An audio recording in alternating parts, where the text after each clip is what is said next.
What is happening, YouTube? It's 9 o'clock. It's Friday. And if you're not watching me and the living legend Larry, you're missing out on some of the best entertainment you're going to find in all of the YouTube blogosphere. How are y'all doing tonight? We've got a live show. But before we give you the rundown, my brother Larry, how you feeling over there with the hot science shirt? Now, you know you're going to run some people away wearing a science shirt. You know, sometimes you got to slip a little education in on people. Just have them look at stuff, then they're like, wait a minute. They do a little double take, then they go look it up, and the next thing you know, 5 hours later, they've enrolled in school again. So you never know. Well, ladies and gentlemen, of course, we always try to preview the things that we watch on Friday night going into the weekend. So we're going to preview Power just a little bit. We are going to review episode 4 of The Boys. And man, everybody listening to my voice, I don't care if you love Power or not. You got to watch The Boys. This you really is compelling, good-ass, hot-ass TV. And it's got a whole lot of racial undertones to it that relate to exactly what's going on right now. As a matter of fact, one character we're going to discuss, Ash really was hanging around 40 years ago and was racist then, and is still hanging around racist now, similar to Roger Stone. For my political people out there, y'all know who his punk ass is. We got to talk about that. But then, ladies and gentlemen, we do got some good news.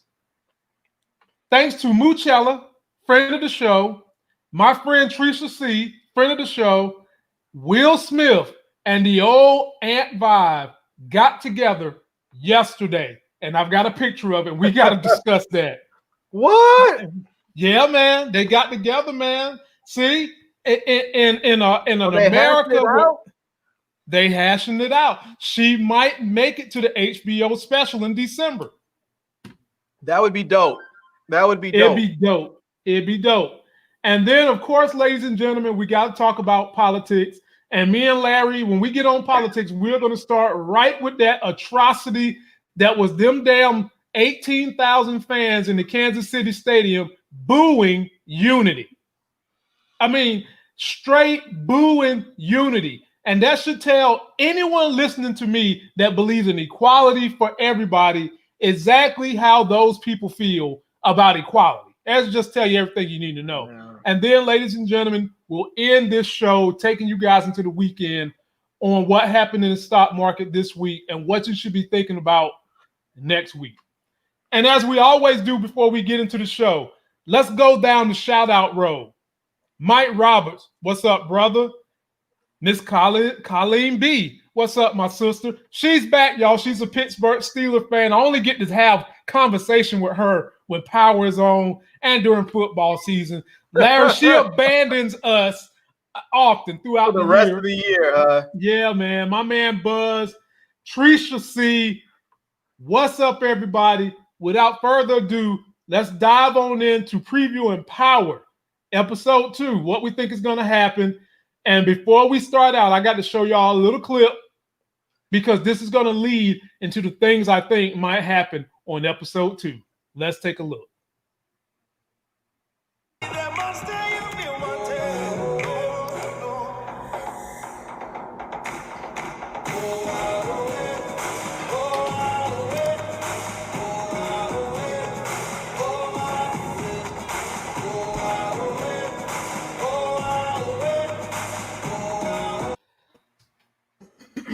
Ooh-wee, ladies and gentlemen.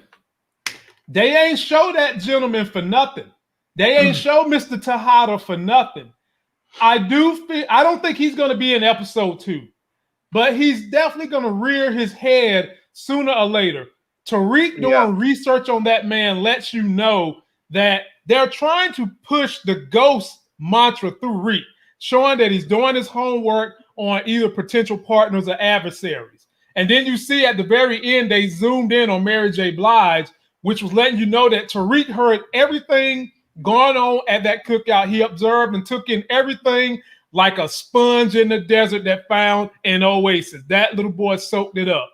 And furthermore, there's supposed to be a big twist this season, ladies and gentlemen. Larry, I have found out on special news from some great subscribers, somebody on this season is a nympho.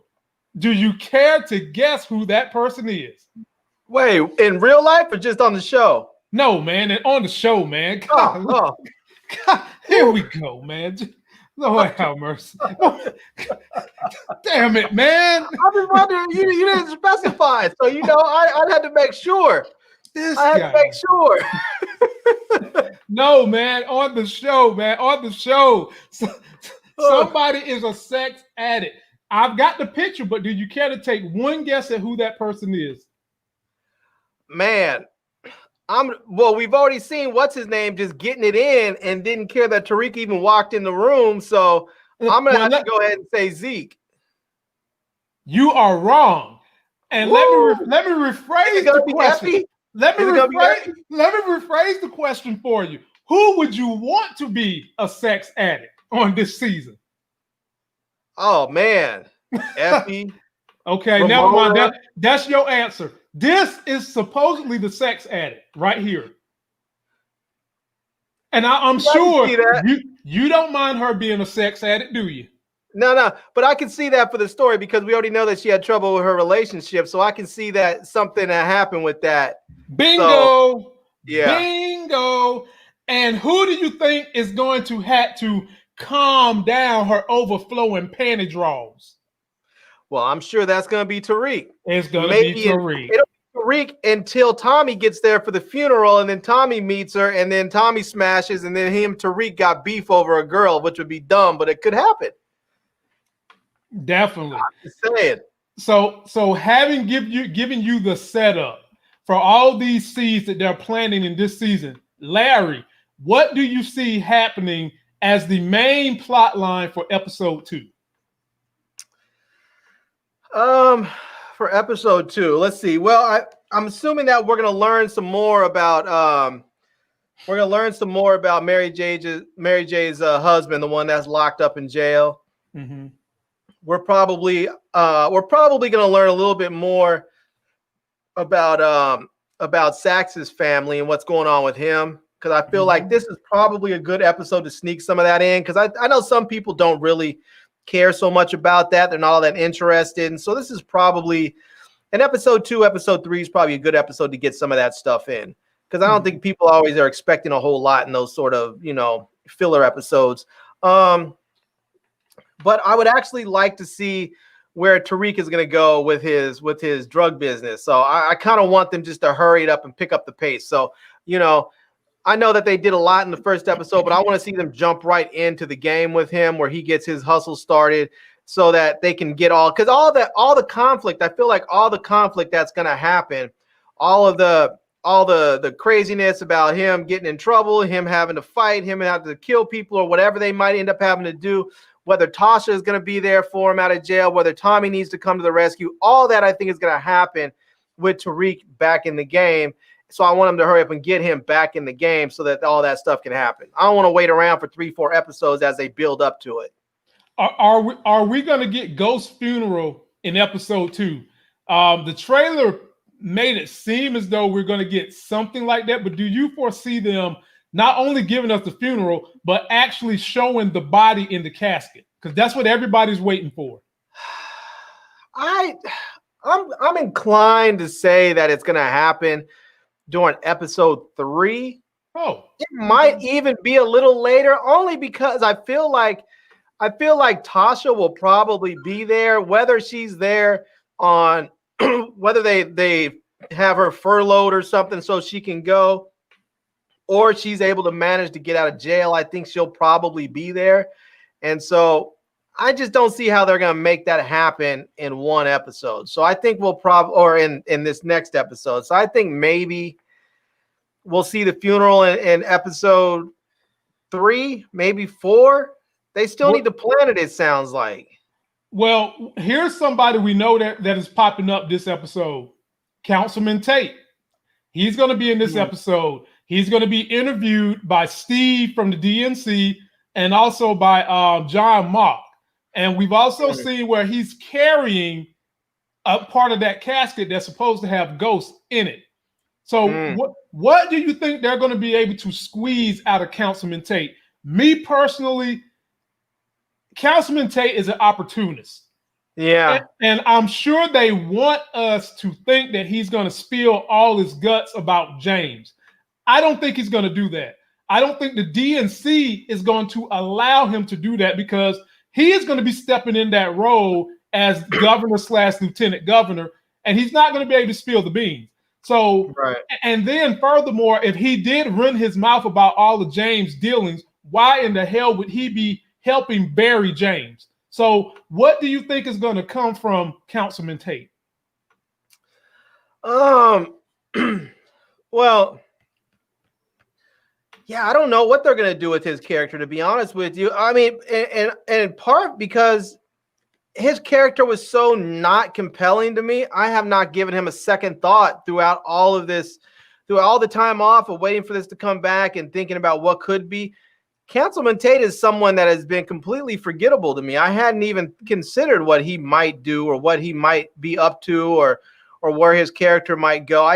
Because he was a non-factor for me in a lot of ways. I didn't like his character. I still don't like his character very much. It was, nothing against the actor. I mean, what's his name? Lorenz Tate's a fine actor. I just don't particularly care for that character.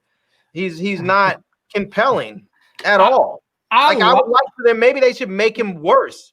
Maybe they should make him completely corrupt. He still seems like he's trying to be an honest dude, but playing in a dishonest game. I feel like they need to just send him down one path or the other, where he has to be a straight up Boy Scout, and then he doesn't play by it. He's going to go ahead and work with law enforcement and everything else, or he needs to just go to the other side. And because the way they have him right now, where they've written his character, where he sort of has one foot on both sides of the line, it just isn't working for him. Well, as Trisha C just mentioned, Larry, the only way you're getting Ramona back is through Tate. So you better hope they utilize Tate so that you can get your Ramona back on the show. And I have to agree with her. I don't know why you have to get all personal with it, man. Now you're gonna make me have to root for this dude. Come on, man.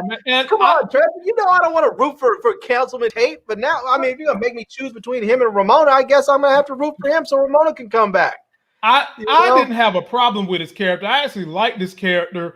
I like how he thought he was the man, and he got caught up cheating with his campaign manager's wife, and how he tried to big strong arm Ramona. Maybe that's why you don't like him, because he was trying to strong arm Ramona, and you really want her for your own narcissistic pleasures. And Councilman Tate was about to lay it down with her. He was never getting with her. She wanted no parts of him. She saw right through him. Well, I'll tell you, one of the reasons why I didn't like Councilman Tate was because his character was sort of shifty and slimy, but he wasn't really good at what he did. He seemed like he was fairly easily outmaneuvered. And it just, if you're gonna be outmaneuvered that easily, you need to be someone that is of upstanding moral character, so that other people can't come in and just take advantage of you when you're doing something slimy. If you're on the up and up, the utmost up and up, there's not a whole lot that people can do to take advantage of your weak spots, because you don't have that many if you're being on that up. But he was slimy and doing shifty stuff. But Larry, the only person that was in front of him all the time was Ghost. But having said that, Ghost was 2 steps ahead of everybody. He wasn't just in front of Ghost. The white woman that ended up running for governor, she was ahead of him too. Yeah, well, the only reason she got ahead of him was because she pulled the rug from underneath him with James. And James went and did his thing with her and got right underneath her. Like I said, he was outmaneuvered. I just don't like the character. I think he's weak. Maybe he'll be more interesting in it. I just don't like. What's his name played the character just fine. It's just the character, the way they have written him. I just don't like that dude. So you hate him more than Tariq? No, I don't hate him. I just don't like him. You dislike him more than Tariq? No.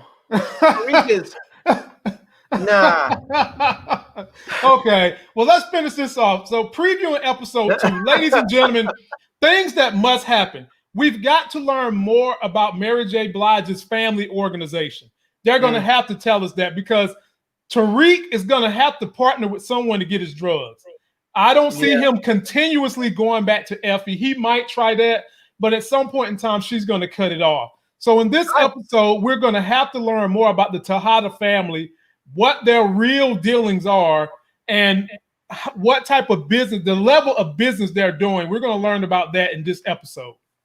You know what I understand is that when you have someone that is as big as Ghost was and as big as Tommy was, you know who they are. All those people in the game know who each other is. They have to, because you need to maintain. So just for safety reasons, you don't want to go step on somebody's toes and then find yourself with the back of your head missing. And so I can't imagine that Mary J. Blige and her crew did not know who Tommy and Ghost were, and as a consequence, know who Tariq is. Mm-hmm. And so it's not like it shouldn't be like there's some sort of thing with her, like, who is he? We need to check him out. I don't know if we can trust him. She should know who he is. Mm-hmm. They should all know each other. I mean, in New York, it's small as hell on top of that, you know? So Trisha C says she only remembers the Lobos and the Milan drug dealers. She forgot about the rest. How could you forget about the Jimenez, the sister and the brother? I love those two. Now, Lobos was my favorite one, but the Jimenez, I actually like them too.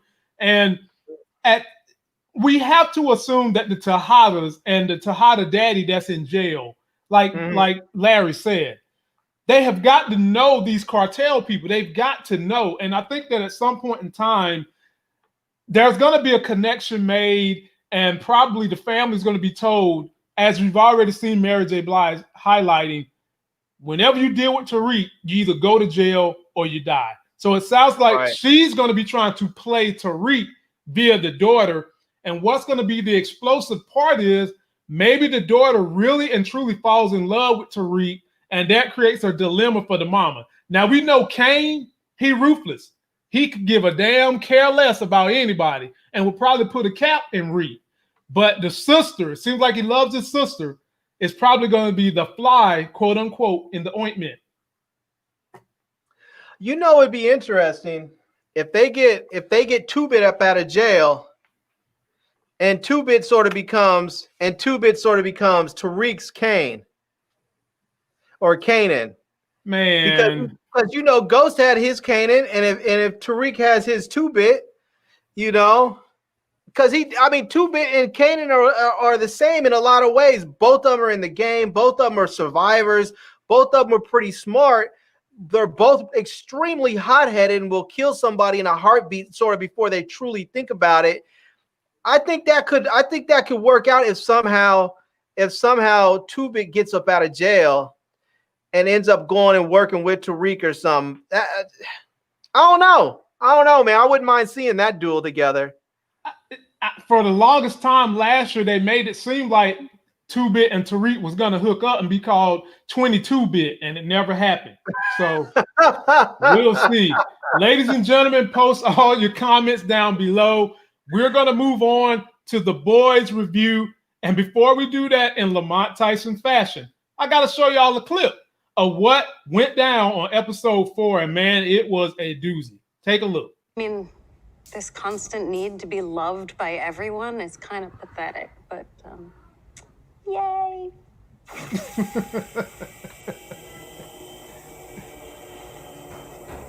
Okay. Ladies and gentlemen, that interaction between those two had some iconic lines in it. That was probably the apex of that episode. Her basically lapping Homelander mentally. Now, earlier in this episode, I'm gonna call the boys the heroes. Okay, we know the superheroes are bad. They're basically just hired guns working for an organization, for a pharmaceutical company. Now, earlier in the episode, you had Mother Milk, Huey, and Starlight looking for a hero, information on a hero from North Carolina. And they go on this trip and they're looking for this person right here. Liberty. Hero named Liberty. Now, for my old school heads, when those three wind up at the home in North Carolina, guess who shows up at the door? A black lady. And ladies and gentlemen, that was the homegirl, Dawn Lewis from A Different World. Y'all remember her name as Jaleesa. And as they get into the story, they're thinking that this person, they want to get information on Liberty, right?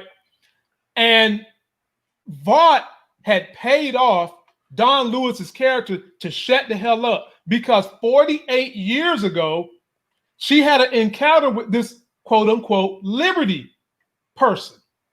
Right. And the Liberty person killed her brother in cold blood. Yeah. And ladies and gentlemen, guess who Liberty was? Liberty was none other than damn Stormfront. Her ass was racist 48 years ago. She's racist right now.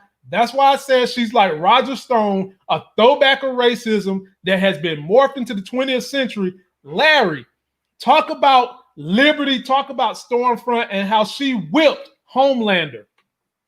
Well, I'll tell you, the thing that I'm finding most interesting about all of this and where I want to see where it goes is that Liberty apparently has done something to herself.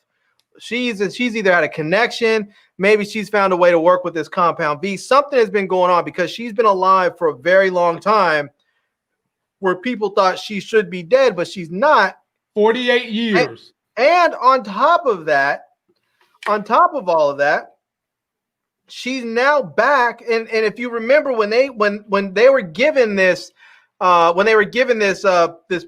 pullout from the magazine with Liberty in there, they said, "Oh, who is she? Oh, she was basically a second tier soup back in the day. She wasn't anything special. She was like a second tier soup." Mm-hmm. And now all of a sudden she's like just as strong as Homelander. So it's like, what did she do to herself? What did she do? Where did she get some help from? How did all of a sudden did she go from just being a second tier soup back in the day to now all of a sudden she's like, maybe one of the strongest, if not the strongest soup out there. So to me, that's where I find a really interesting story with this.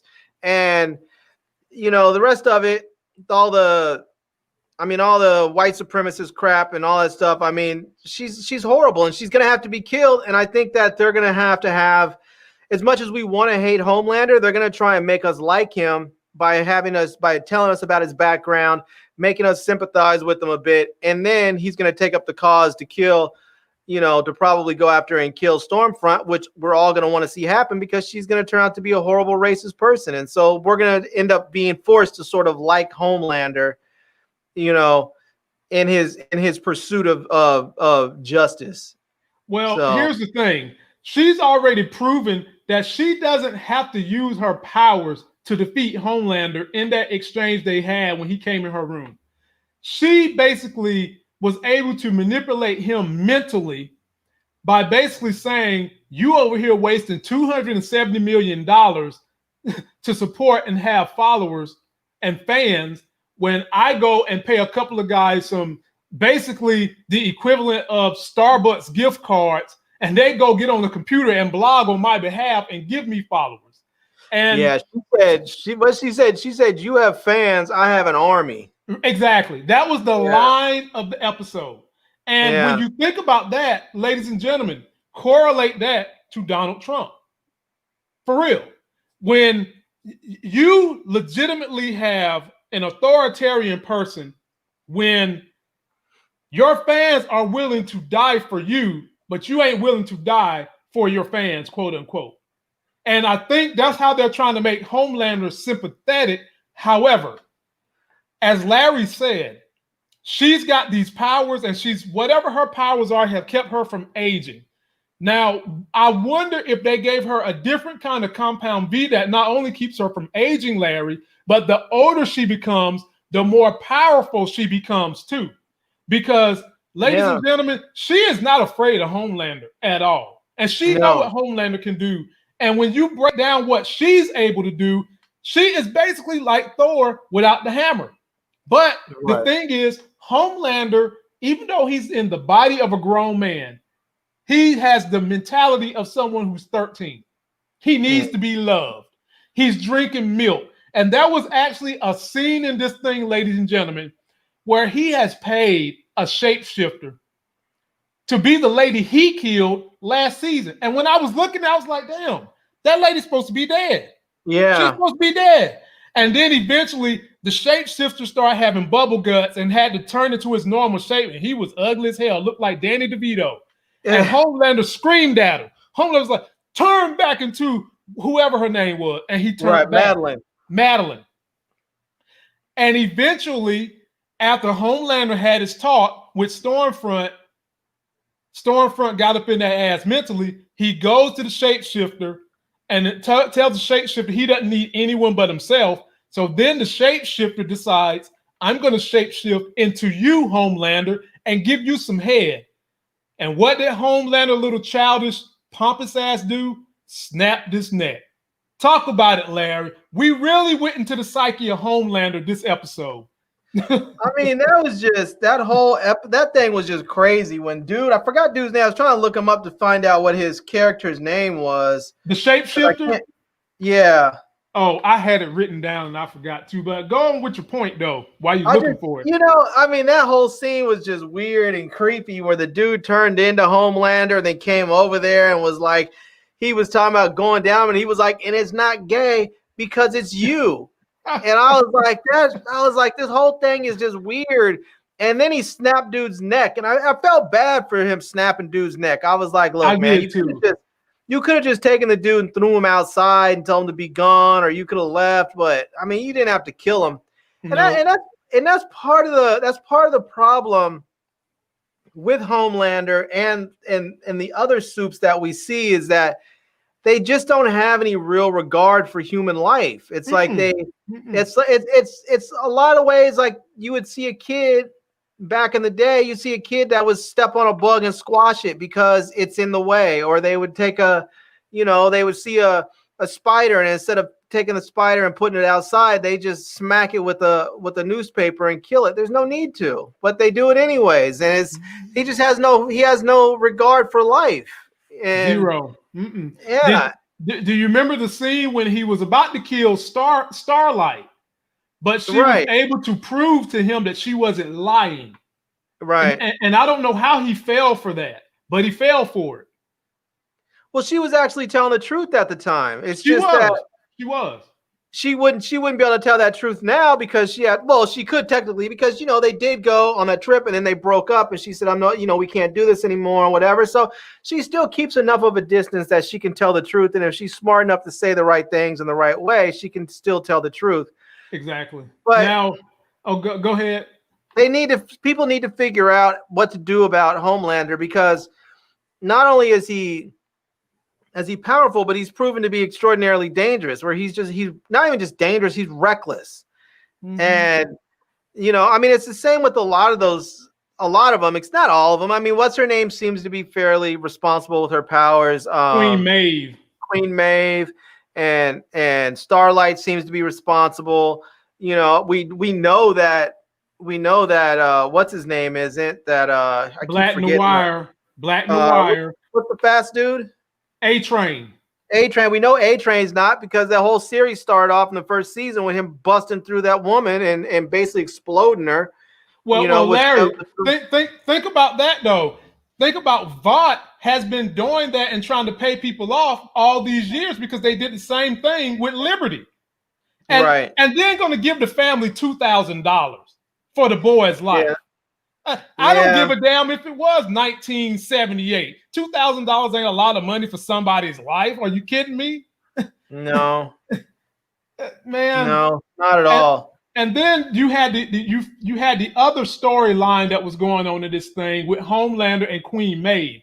They're supposed to be having a relationship, and Queen Maeve has honestly thought she's been hiding some of these things from Homelander. Because keep in mind, she had a boy toy. Homelander killed him.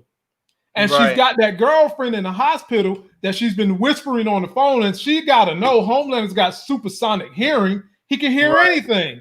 He reveals on national TV when they question him about why do they not have any diversity in the 7, he's going to actually say that Queen Maeve is gay, and she didn't know that he knew this, nor did she know that he knew about her friend in the hospital.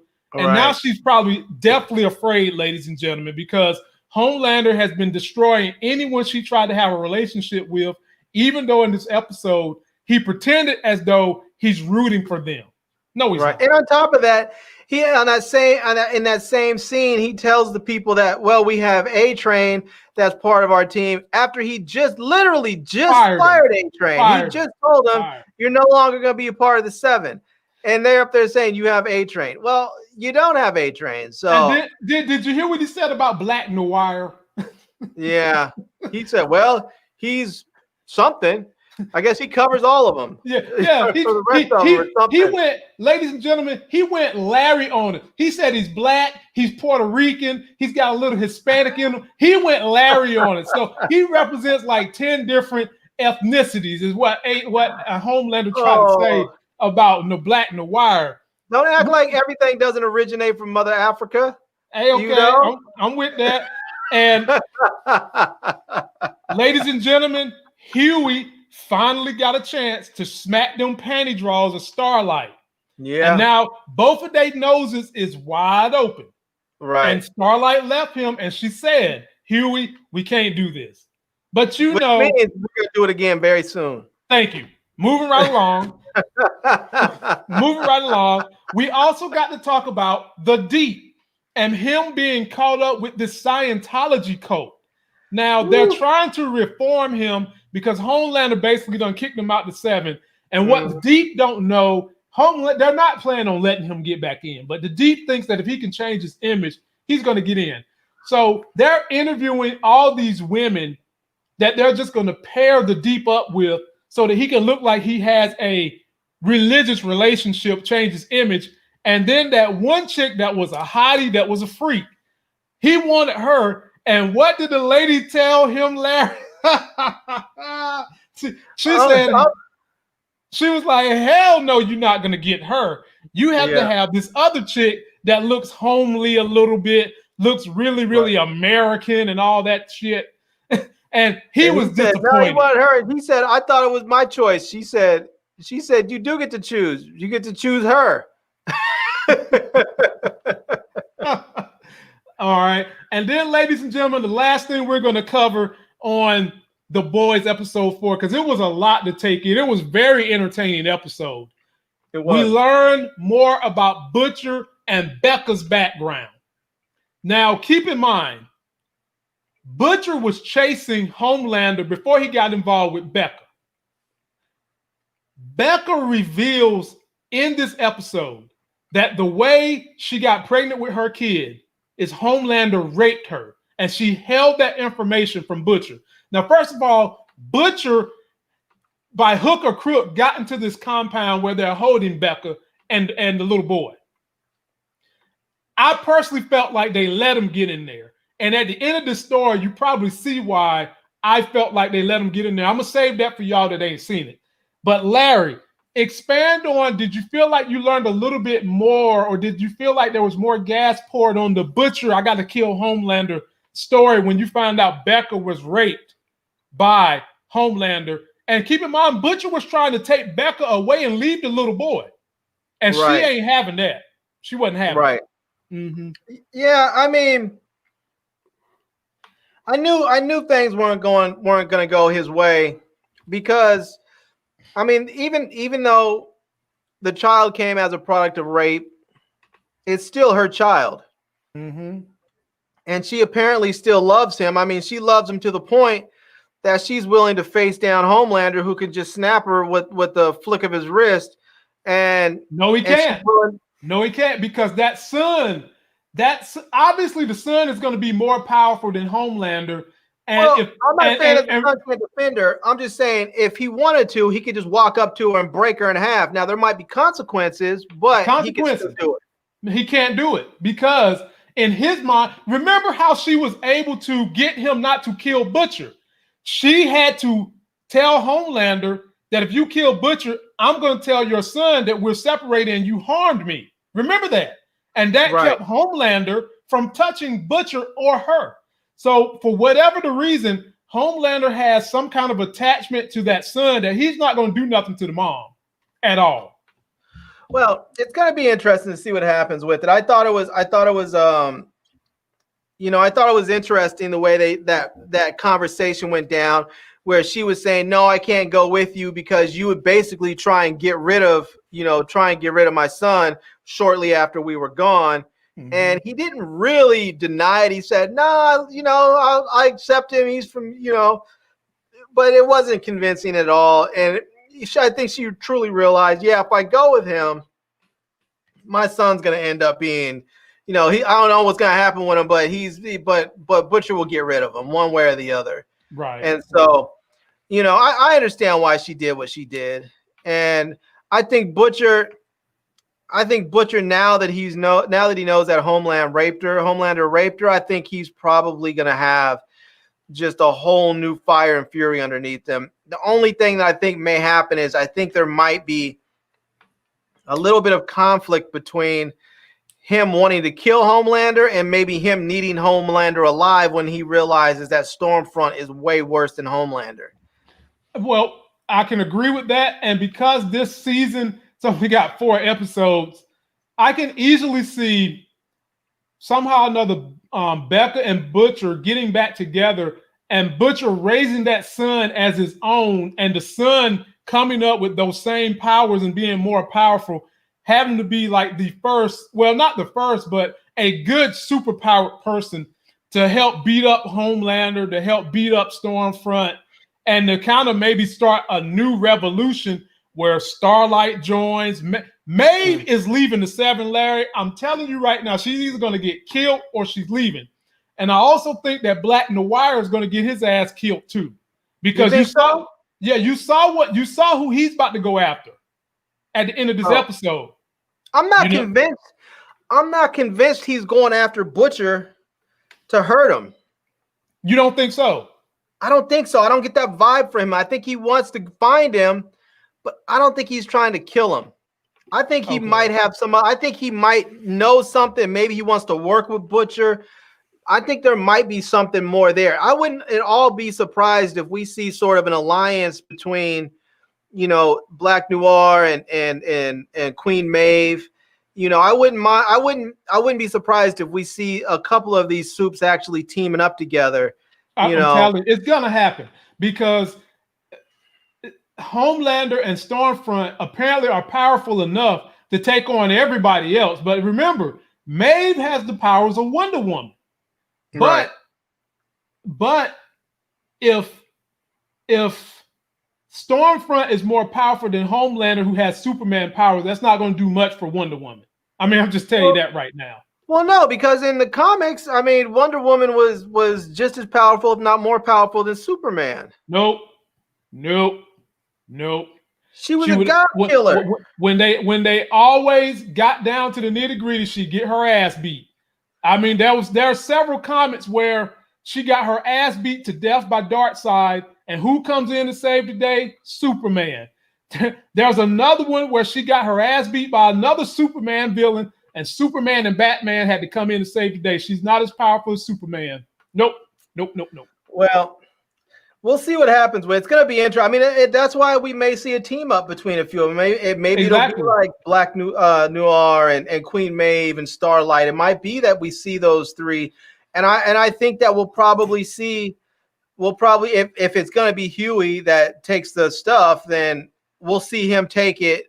The Compound V probably in the last episode. We'll probably see him take it during that last episode, and I don't know if we'll get to see him with any powers, or if it'll just be that maybe Starlight's in trouble or something, and so he takes it as trying to get powerful so he can get help, so he can go help her, and then maybe that's where they cut the season. That's what I would have done. I would have left that to the end of the season, had him take it, cut it right there, and then you can pick up in the 3rd season with him now having powers and rescuing Starlight and all that. But I think that's where the season's probably going to end.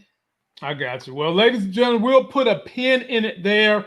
We are now moving on to one more happy subject before we get into the sad politics. And before we go, Malika says, Larry, I love your shirts. Hey. Thank you. We gets down with Larry. Now, if you're finding us for the first time, please subscribe to my channel, subscribe to Larry's channel. Links is in the video description. We got a little bit of good news. Take a look at this picture, ladies and gentlemen. This is Will Smith and Mrs. Herbert this past Thursday, sitting somewhere looking like they're recording. This could be for the HBO series. Larry, does your heart fine to see them talking in the nick of time? Yeah, that looks like a soundstage. That looks like what would be a studio audience on a soundstage. So, yeah, maybe I have to say, Will Smith is a business person. He's a producer, he's an actor, he's a business person. He knows that if you're gonna do a true, Fresh Prince of Bel-Air reunion, you have to bring back the original Aunt Viv. You can't, you just can't not do it. People, you could do it. It would be a diluted version of the cast if you did not bring back the original Aunt Viv. You can bring them both back, but even if you bring them both back, you have to bring back the original. And because it's a comedy, there's so many comedic opportunities in there to have the one show up and then have the other one just pop up all of a sudden the way they did in the series and make a joke out of it. Hell, they could even start where in one scene it's one Aunt Viv and the next scene it's the other, and just alternate them back and forth interchangeably and have people just sort of laugh at it because it's funny. We as fans, we all know it's what it is. So it's just there's a lot of opportunity there. And if he didn't reach out to her and squash the beef so that she can come on, I feel like because everyone knows the reason why she's not there is because beef with him. I think it would make him look small and look petty. And so I think he needed to do it. Yeah, I agree. You said that before. I'm glad. Let's see what happens when it comes to HBO. Moving right along to politics, ladies and gentlemen. Now, this is something that made me and Larry feel very disappointed. It tells you we haven't made as much progress as we think. And for those of you pissants that love to say, I don't want to hear about politics. Let me tell you something. Deal with it. Everything in your life is tied to a policy. And usually when you bitches say that, it's because it's a policy you don't want to hear because it either makes you feel like it's taking something away from you or you don't want to see something that helps someone who has been suppressed make gains. Oh, go ahead, Larry. I didn't mean to step on you. Here's the thing. I get people that hit me up on my channel and people that hit me up on my Facebook page, my Twitter, my Instagram. People get upset when I post memes and I post statements about stuff and they say, "Oh, are you doing politics now on your page? Are you doing politics now on your channel?" Here's the thing. If you're white and you're out there, it's not politics. It's just politics to you. That's all it is. You're asking me, am I doing politics now? It's just politics to you. As a black person in this country, it's not politics. It's my life. And that's what it is. It is my life. For you, it's just politics. Oh, it's just cops beating people or killing people. If they just didn't do crime, they'd be okay. Well, that's for you thinking that it's just politics. It's just whatever. Mm-hmm. For me as a black person who has experienced police in that way, as someone who's had guns put to their head several times by police officers, it's not politics. It is my life. And so if you're asking me if I'm doing politics, well, if politics is my life, then yeah, I guess I am. So for people who complain about it, just stop. Mm-hmm. I mean, in all seriousness, just stop complaining. And if you don't like it for that moment, then just stop and pause and move past to the, I mean, this is on YouTube. You can, if you're watching it live, you can just come back in 5 minutes.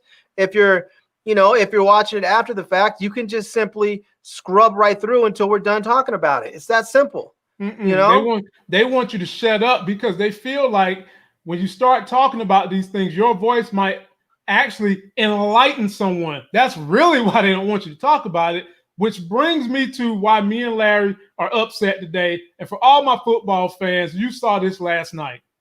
So for 4 years, we've been hearing all these damn excuses. And me and Larry have been here from 4 years ago telling y'all the excuses some white people use because they don't want to address the racial problems, the inequality problems that go on in this country. So with Colin Kaepernick, he's disrespecting the flag when he clearly told you why he was taking a knee. And people who are just blind followers of religion and this God-loving country shit would just say no. He's disrespecting our country. He told you no. He's taking the knee for inequality. He's taking the knee for police brutality. And he was told by someone in the military, ladies and gentlemen, that this is the proper way to protest. But did they hear him? No. People like me and Larry knew from jump it had nothing to do with any of that. We already knew that. Last night, ladies and gentlemen, was the epitome of what me and Larry have been trying to tell everyone. And if you're just a racist a-hole who feels like equality makes you lose your position of higher authority, then just say that. Last night, they took a moment in the football game where the teams came out and the PA announcer said, ladies and gentlemen, we're going to take a moment of silence because the teams are going to interlock because of all the injustice and inequalities that have been happening in America. Larry, did you listen to what happened? Yeah, the fans that they had piped in, they booed. They booed instead of allowing there to be a moment of silence and protest of inequality. Instead of there being instead of being a moment of silence and support of people seeking justice and people acknowledging that Black lives do matter, instead of allowing that to happen, instead they booed. They booed, ladies and gentlemen. It was 16,000 people there booing. And it got so bad that J.J. Watt, who is a devout, quote unquote, Christian, a devout man of the country, a devout Republican, said in the post-game interview, he was saddened to hear people booing at that level of tenacity. Now, ladies and gentlemen, that's a problem. That is a problem. Yeah. It just tells you everything that's in these people's heart. That instead of just being quiet, saying, hey, you know what, these people, I see what they mean. I'm going to give them that moment of unity. You can't even give them a minute. It was never about the protest, ladies and gentlemen. It was about people feeling like they're losing their position of privilege and maybe even being blind or being in denial of the fact that we have racial injustices going on that need to be fixed. And they showed it to you on center stage last night. Yeah, and this is one of those things. It's like there is so much racism and bigotry out there. People always sometimes it's hard to talk to people about it because they're so on their bullish. It's just like you get so many people out there that want to try and act like nothing's wrong, or, oh, I don't see color. How could you not see color? Don't tell me you don't see color, because if what you're telling me is you don't see me, because I am Black. If you're telling me you don't see color and you don't see race, then you are saying you don't see me, because that is what I am. I am a Black man in America. If you don't see color, you don't see me.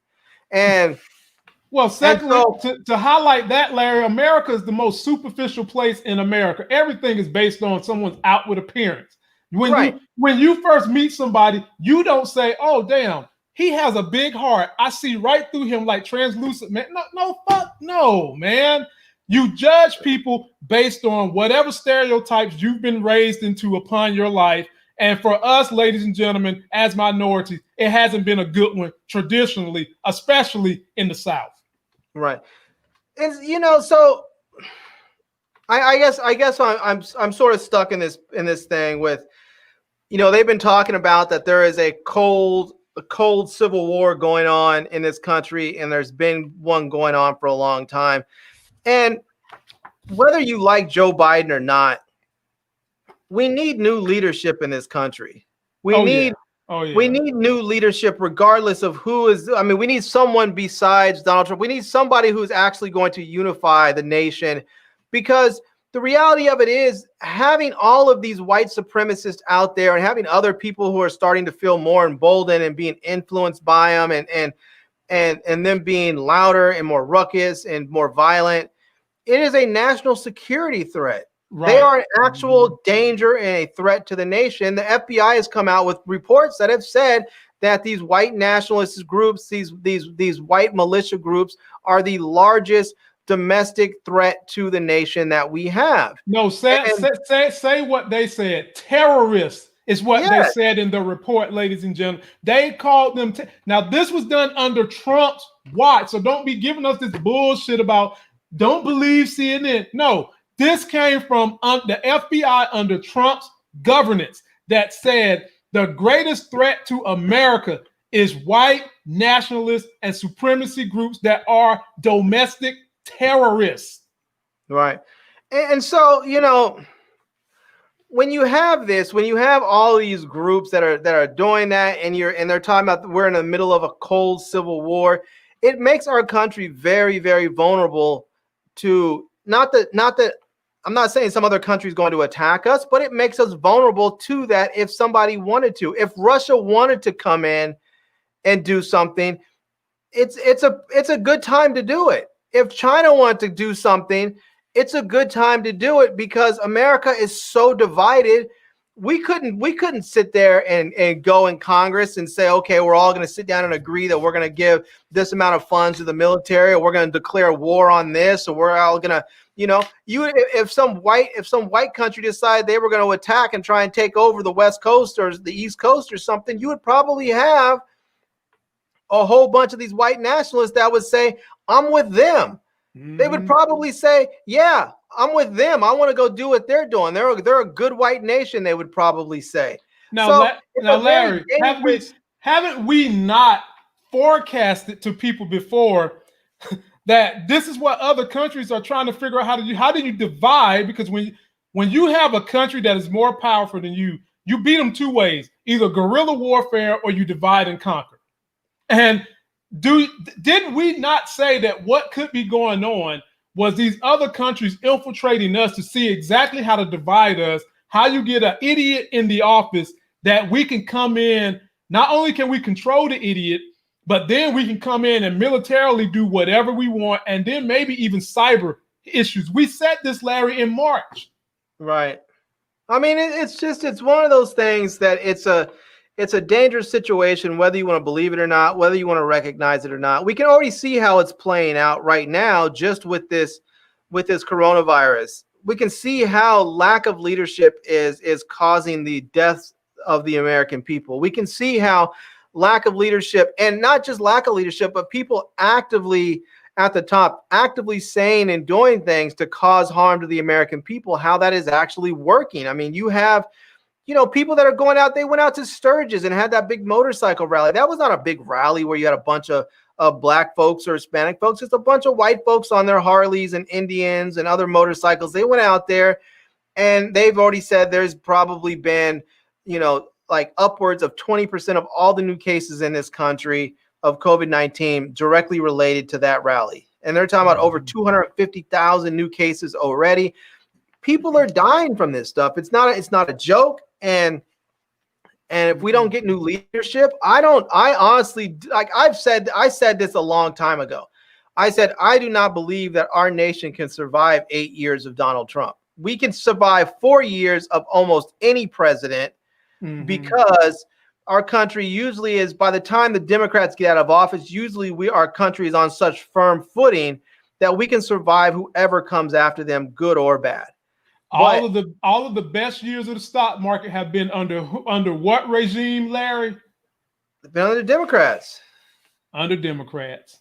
But I don't think that I honestly do not believe that our nation can survive 8 years of Donald Trump. I think that if he is reelected, I think it could potentially mean the end of the United States of America as we know it. And I think we need to vote like that. When we need to have that mindset, and we need to vote like that is what it is, because we're in a very, very dangerous predicament. People don't understand what it is until it happens. I mean, black people recognize it. We've seen it before. We've seen how this stuff happens. And if you're someone who pays attention to history, someone who reads stuff outside of just what your high school education gives you, if you go and you actually read and you know history from other nations, you look at news programs from other countries, read newspapers from other countries, you will recognize what's happening, or what has happened in other countries is happening here. When you've seen regimes take control of countries and drive them into the ground, you can see some of that happening here. I mean, so all you got to do, and Larry, is have a friend who's a Jew, who's Jewish, and their parents or their grandmothers, or maybe you even know someone who's a Holocaust survivor. I know two people who are in retirement homes right now, and they are Republicans, and they are not voting for Trump because they both said what they're seeing right now, they can remember as young people, is how Hitler got in office. Right.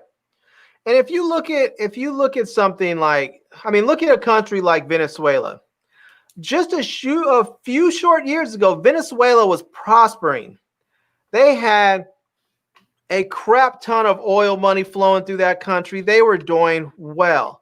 And now the country is a complete shambles. You have an authoritarian leader in there. You have people that are fleeing. I mean, there have been millions of Venezuelans that have fled the country because they are starving. They have a ridiculous amount of inflation. Their currency is worth nothing. And that's the route that America could potentially be going down if we continue on with the likes of a Donald Trump. But yet, now, Larry, I don't like the Republican Party. I don't want to see a Republican president. But I think probably anybody at this point would be a more responsible leader to the country. Even if I don't personally like their policies, I think they might be a more responsible leader to the country than Donald Trump is. Right. And with everything you just said about those autocrats and dictators ruining countries and putting in socialism, why is it that people keep trying to say they're not voting for Joe Biden because they're not voting for socialism, but the idiots don't see the parallel between these dictators Trump loves and communism and socialism? He loves Kim Jong-un. He loves Putin.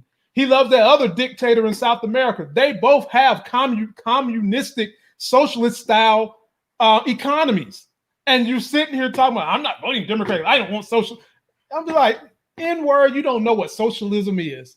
Really? No. You don't know. They don't. And that part of that is because a large part of this country is ignorant when it comes to government. They just don't understand Larry, it. And that has been intentional. Larry, they told me on the video me and you did Wednesday, you know what people were saying to that video? They were saying, I love you and Larry, but y'all need to do y'all research. I mean, I can't make this stuff up, man. I get people that say that to me all the time, and they want to try and tell me, oh, you need to watch this, you need to go look at this newspaper, this website, or you need to go watch this program. And then people start sending you links to these far right, blogs where people they don't have any, there's no news in there. It's just basically people's, crazy far right opinion pieces, or they're sending you links to Fox News. Oftentimes these people, they disagree with you and so they tell you need to do your research, and really all they're doing is taking talking points. Sharing.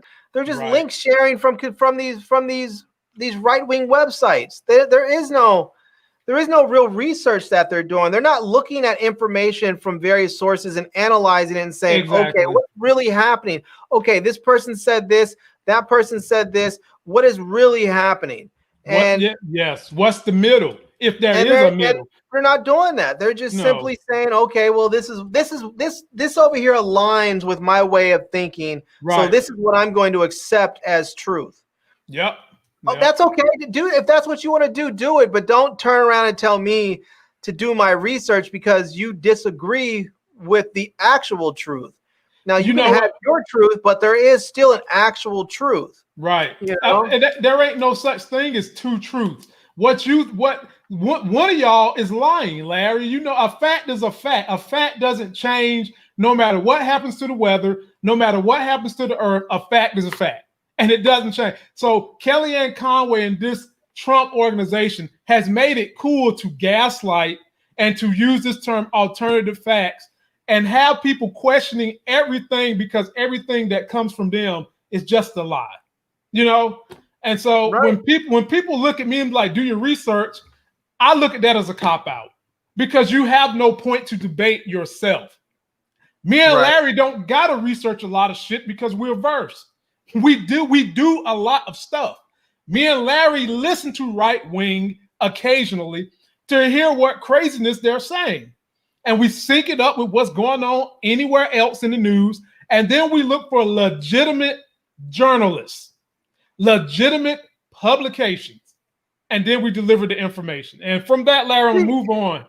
But let me just one last quick point. Here's the thing that really gets me is that it used to be with people on the right, with the Republicans and the people on the right, it used to be that they would say things that maybe you disagreed with. They may say things where they were really spinning stuff. They always had that term, the spin room, where they talk about after debates, people would go into the spin room and they would spin the facts, or they would spin what someone said to try and make it fit their agenda or their policy, or to make it seem less bad than it was.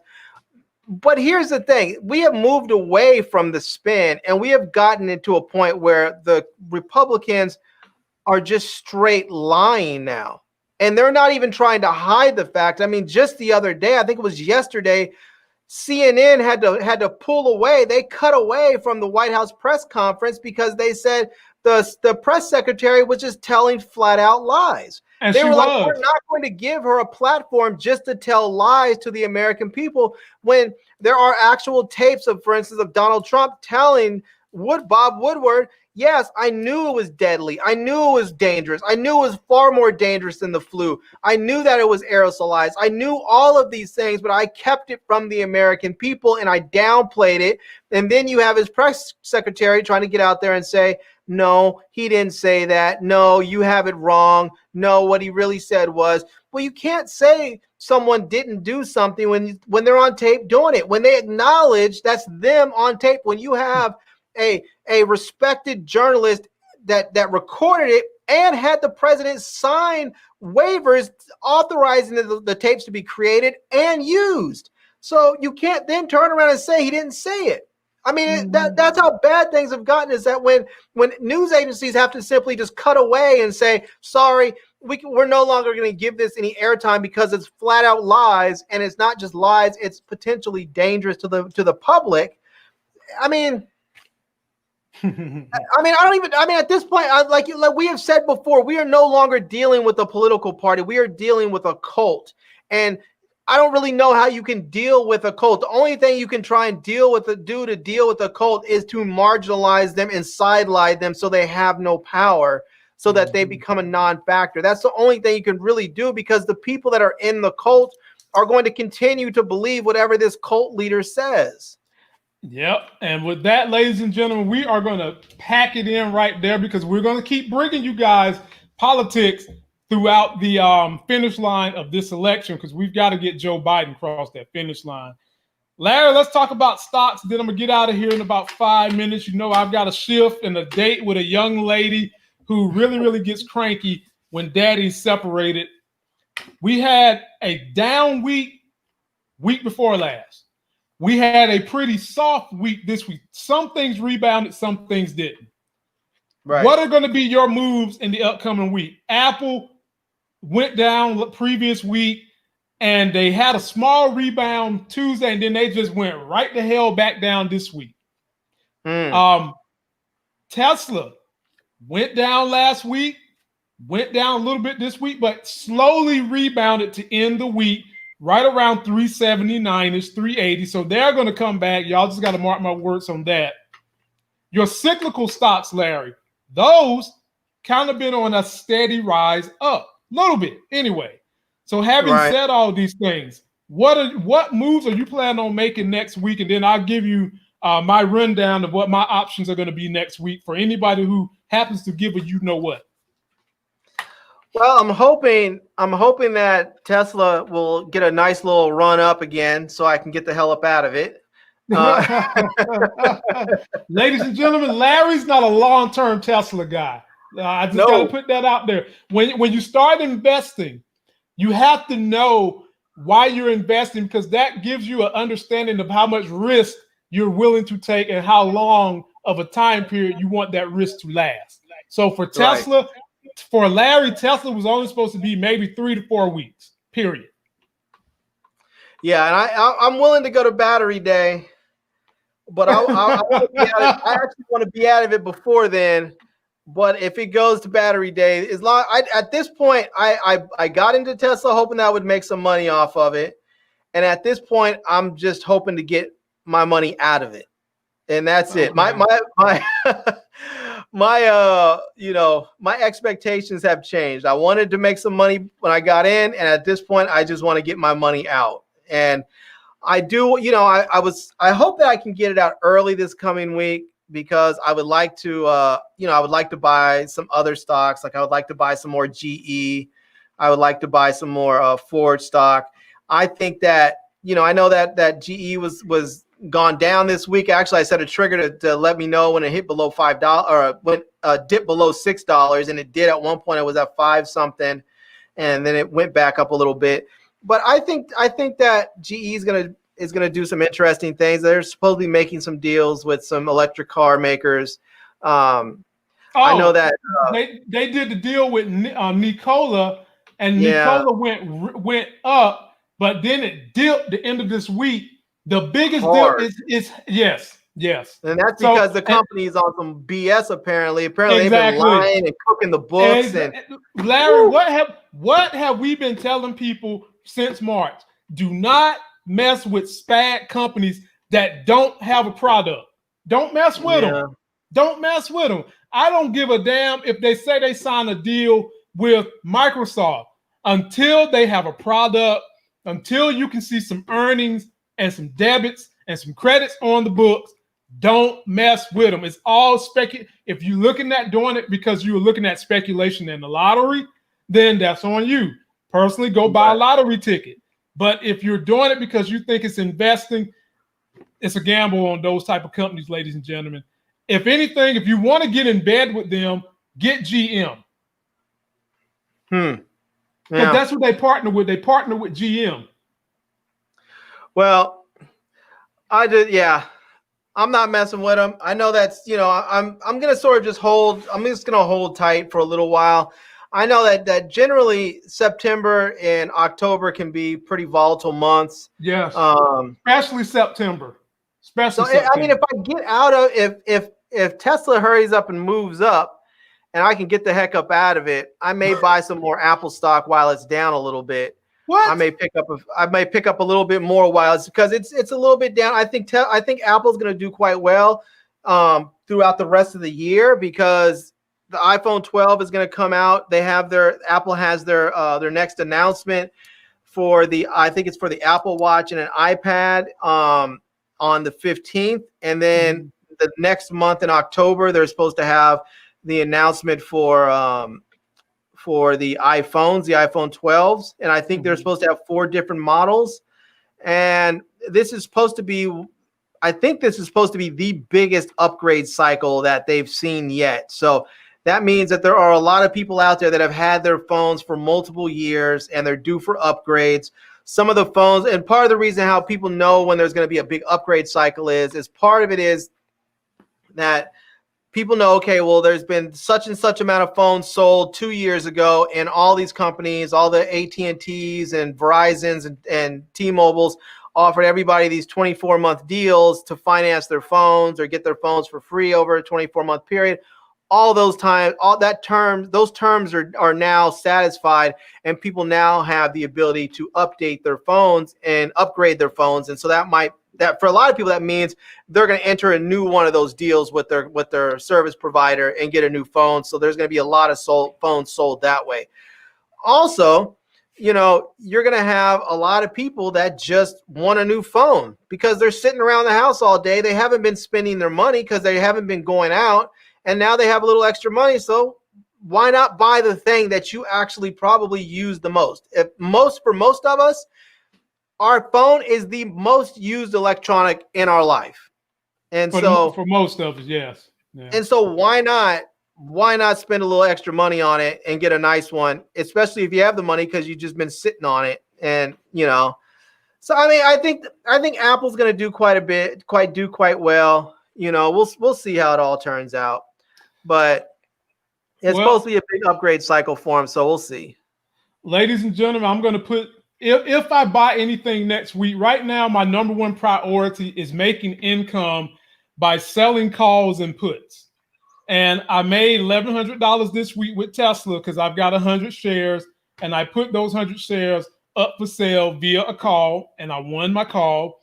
And I've also been messing around doing Workhorse, which is just steadily going up because they've got a great contract they've secured with the United States Postal System, which is going to reduce their costs on gas, reduce the cost they do on maintenance for their vehicles. And in all honesty, the smaller name players in the electric automotive movement have been doing very well. So I've been riding Workhorse. I'm gonna do a call option action on Tesla. I'm gonna do a put action on Workhorse, probably 2 contracts. And I'm spending money if I buy anything. I'm buying a lot of money on the people that are going to be processing 5G, Qualcomm. I want to throw some money on them. I also want to put some money in logistics. I like XPO because they've got a whole lot of growth in front of them that they didn't get with FedEx and some of the other ones in front of them, and they just got a multi-year deal with Tesla. So those make any plays, it's going to be with XPO and Qualcomm because I'm investing in both of those for long-term gains. My income action is going to be Tesla call and Workhorse put. And ladies and gentlemen, that's all I got for you. Enjoy football if you're going to watch it. Go Dolphins. We're not going to the playoffs this year. I'm going to just go ahead and tell you that up front. But me and Larry will keep you abreast on any crazy policy actions and anything that happened dealing with sports that our president might try to shake some salt in the wounds. And ladies and gentlemen, can I just tell people one thing right before we go? Yeah, go for it. Go for it. So I know I've had a number of people hit me up on my channel about how they can watch football without having to pay, and I think I'm going to probably do a video on it. But there are a couple of apps that you can use. You don't need to go out there and get some bootleg stuff to watch. You can actually do it legitimately. You can get the Lowcast app, which is a lot of us already know about. It's a service that allows you to stream your local over-the-air antennas TV channels for free. Local channels, the service is free. Apparently there can be a lot of ads if you don't donate, but it's still a free service that you can deal with. That you can, if you want to, you can also use the NFL app on your mobile devices. So if you want to watch the games, you can watch your local live games and the national primetime games on the NFL app, and you can use Yahoo Sports as well. Yahoo Sports will air a number of different games for free on the Yahoo Sports app. So I'm going to make a video talking about all of them and show people how to get them all, but they are available. So if you're looking to watch some NFL action and you want to know how you can watch free, there's 3 ways right there. So you have Lowcast, the NFL app, and Yahoo Sports. Yep. So ladies and gentlemen, be sure to tune into his channel. He also goes live on Saturday night with P-Jamma, the homegirl P-Jamma. And be sure to watch Larry for those videos where he's always breaking things down for you, helping you get that streaming TV. That's going to do it for this video. Don't forget to like the video, comment, subscribe, get yourself a life game. Be safe out there, ladies and gentlemen. Mask up, wash your hands, don't touch your face.